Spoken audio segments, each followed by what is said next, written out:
Yo! What is up mga idol? So ngayon, panibagong tatuan at panibagong kagwapuhan na naman tayo mga idols, no?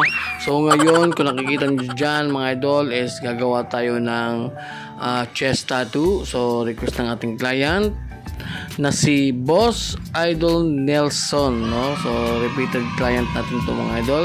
So dyan niya ipapalagay mga idol sa gitna, no? Sa may chest.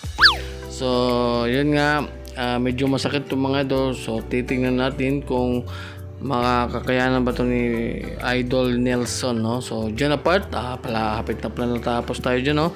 So yung ginamit natin mga needles dito mga idol is dalawang size lang, 5RL at saka 11RM. Syempre shoutout pa din sa ating sponsor, BWAP Cartridges at saka sa Bronze Tattoo Supply. So maraming salamat mga idol.